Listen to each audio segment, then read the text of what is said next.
With some quick setting changes on your Sony, you'll spend less time in the menu and focus more on the shot you want.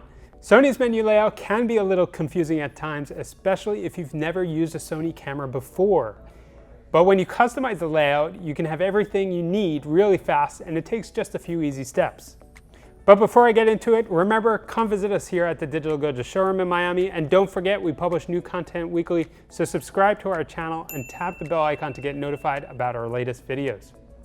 Yes, the Sony menus can be intimidating, but the Sony cameras are also very customizable. In fact, you can customize it to meet your needs, whether you're a macro photographer, portrait photographer, sports photographer, or you're shooting landscapes.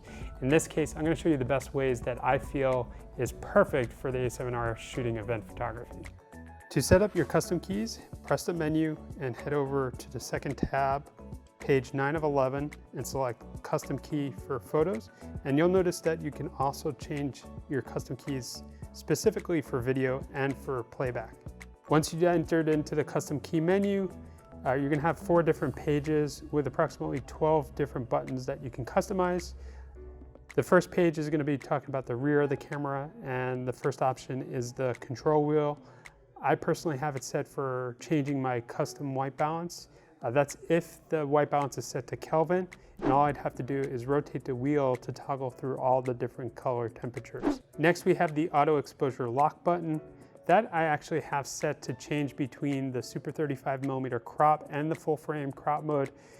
I love how on the A7R IV it's 60 plus megapixels. This gives me the ability to get some extra reach out of my lenses. Setting this button gives me the quick ability to switch through full frame or the crop mode.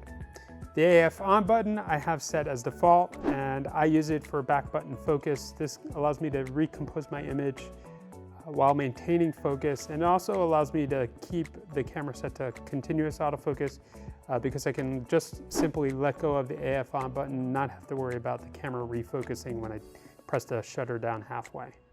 For custom button 3, I have it set for finder monitor selection. Personally, I don't like the camera constantly changing back and forth from viewfinder to monitor.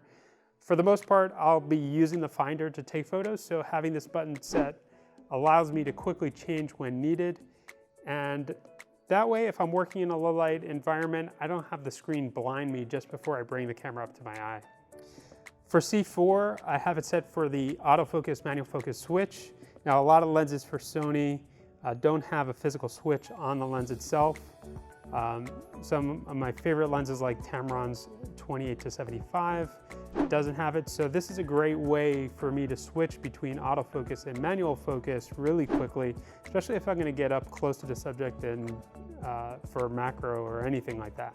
For the multi-selector button, I have it so that it resets the focus point back to the center. This is a fast and easy way to move the focusing point back to the center, especially if you have the focus point set either to all the way to the right or all the way to the left of the frame.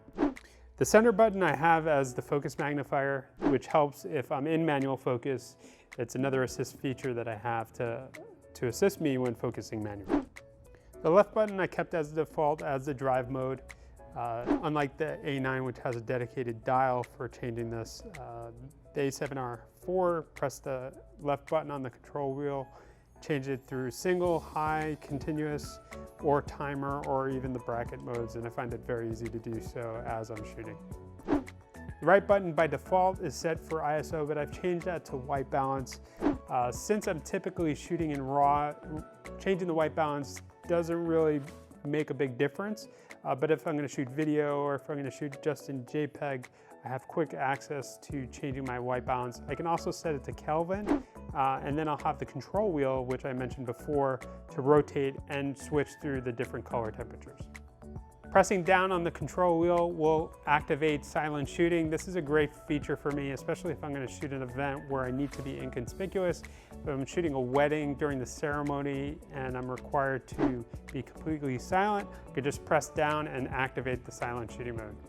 For C1, I have it set for the ISO, and yes, I know I've already mentioned that Sony does by default set it to that right button on the control wheel, but I find that it's more accessible on the top plate, especially if I have the camera up to my eye.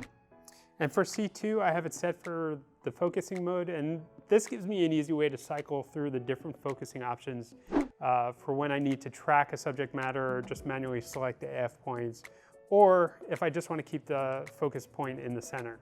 Oh, and I forgot to mention the display button, which is the top button on the control wheel, I just kept as default, and this allows me to quickly choose through the different display options. I can take away all the information on the screen so it's not distracting, or I can put it in one of my favorite modes, which is the viewfinder mode, and this gives you quick access to changing some of the most frequently used settings. With these changes, you'll be one with your camera, and you can feel confident about getting the perfect shot without fumbling through the settings. Have you customized your Sony camera's menu layout? If you have, let me know in the comments below what works for you. If you like this video, remember, hit the thumbs up button below, subscribe to our channel, and tap the bell icon to get notified. And if you're in Miami, come visit us here at the Digital Goja showroom. Thanks for watching, and we'll see you in the next video.